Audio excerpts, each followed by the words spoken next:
Thank you. I think I should have requested to go first because now it's going to be recycled information. But don't worry, Imam Jihad has something special for us. In the name of God, the most compassionate, the most merciful, distinguished panelists, honored guests, Assalamu alaikum wa rahmatullahi wa barakatuh. May the peace, blessings of God be with all of you. First of all, I'd like to thank Pacifica Institute for putting together this wonderful, important event and extending the invitation. The topic is Muslim Voices Against Extremism. There's a few points that I'd like to make in the constrained time that we have. I think, first of all, that as Muslims, we should be unequivocal and consistent in denouncing extremism and terrorism. So whether Muslims are placed in the spotlight or whether they're not placed in the spotlight, whether the perpetrators of extremism are Muslims or whether the victims of extremism are Muslims, we should be unequivocal and we should be consistent. And this is based on the core foundations, the core beliefs and tenets of Islam. As Brother Ahmed Kuru mentioned, one of the verses of the Quran states that he who gives life to a soul, it is as if he has given life to all of humanity. And he who takes away life from a soul unjustly, it is as if he has taken the souls of all of humanity. So this is our core, this is our base. And the Quran does not distinguish between a Muslim and a non-Muslim. We should be consistent in speaking out against extremism. Now, since the last Muslim Voices Against Extremism panel took place in Irvine towards the end of January, that event took place, for those of you who know, during the wake of the Charlie Hebdo attacks in Paris. And during those attacks, you had so-called Muslim perpetrators, and you had non-Muslim and Muslim victims as well. One of the police officers who was shot, Ahmed Mirabit, was a Muslim defending the French citizens. Since then, many events have unfolded, here in the United States particularly. We've had many tragic events, such as the shootings, the murders which took place in Chapel Hill, North Carolina, of 3 young Muslim students who were bright, amazing, productive, young contributors to society. We had a shooting in Canada. We had a few isolated incidents here and there. And most recently, the murder of a young Iraqi man by the name of Ahmed al-Jumaili, who had just arrived in the United States.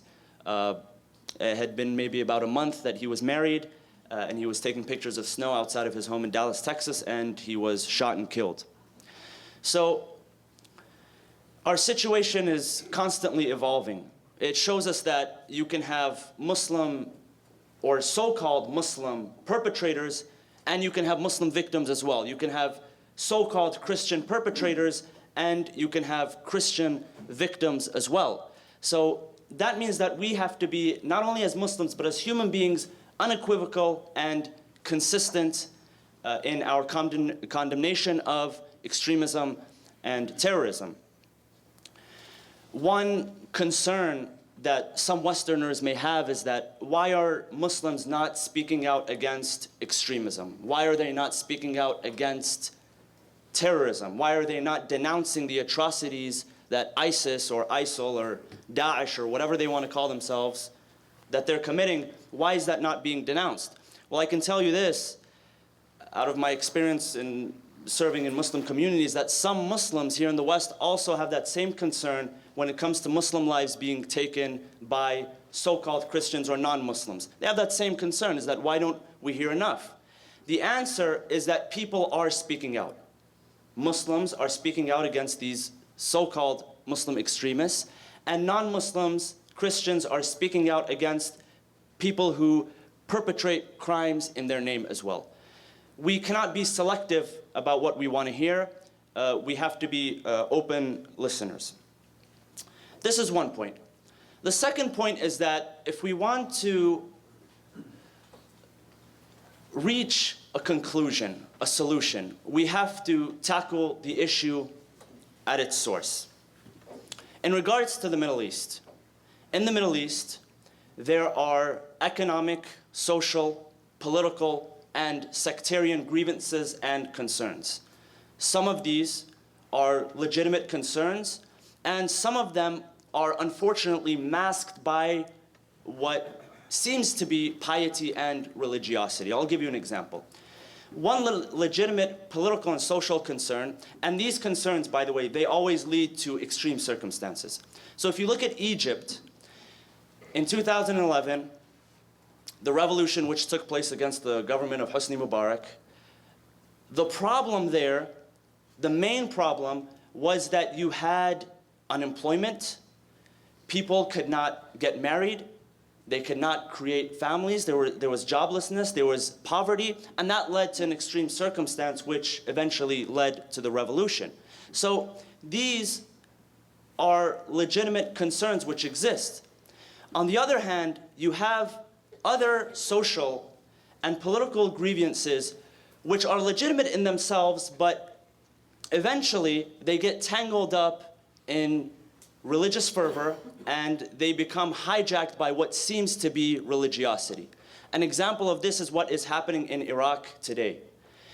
In Iraq, post-2003, the Sunni population had legitimate political, social, and sectarian concerns. As you know, the Ba'ath Party, a mainly Sunni party, ruled from the mid-60s up until 2003. And after 2003, the Shia-led dominated government came in, and there was marginalization of the Sunni population. They had legitimate concerns. Now, what happened, unfortunately, is that those concerns were hijacked by groups such as Al-Qaeda and ISIS. And what they did was they evolved their movement to make it sound like it was a legitimate religious movement, that these people were defending Sunnis against Shia oppression, which is not the case at all. I'll give you an example. Today, ISIS in Iraq have aligned themselves with a group known as the Naqshbandi army. The Naqshbandi army is led by one Izzat Ibrahim al-Duri, a man who belonged to the Ba'ath Party, the right-hand man of Saddam Hussein. And they've created an army which has aligned itself with ISIS. Now, here's the irony. ISIS subscribes to a theology which perceives the theology which the Naqshbandi army subscribes to, namely the Sufi Naqshbandi order. ISIS perceives them in their theology as heretics. These guys are outside of the religion. If they were truly religious, if they truly wanted what they refer to as khilafa ala manhaj al-nubuwah, that a caliphate upon the practice of the Prophet, the original, pure interpretation of Islam, they would be fighting these guys. They would be fighting the Naqshbandi army. But because there are political grievances, so they get together because they have a bigger enemy. So there are social grievances, there are political grievances, but sometimes they get hijacked. Another point that I want to make is that in the Middle East, and this is a fact, there is sheer ignorance. Sheer ignorance about Islam and the core teachings of Islam. Much of the Islamic education that many people receive happens once a week at the Friday prayer for 20 or 25 minutes, where I heard of an imam in a central mosque in a central city in an Islamic country for half an hour talk about the proper use of a miswak, the natural toothbrush that's made out of wood, how to clean your teeth. And that's the education that they get. They're not taught about what the Quran says about peace and violence. They're not taught about what the Hadith says about peace and violence. And thus, when you have sheer ignorance, it becomes easy to quote or actually misquote the Quran and the Hadith and warp people's minds.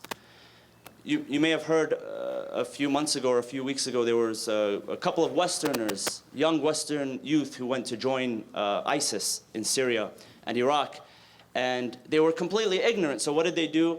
They went to Amazon and they ordered a couple of copies of Islam for Dummies and the Quran for Dummies.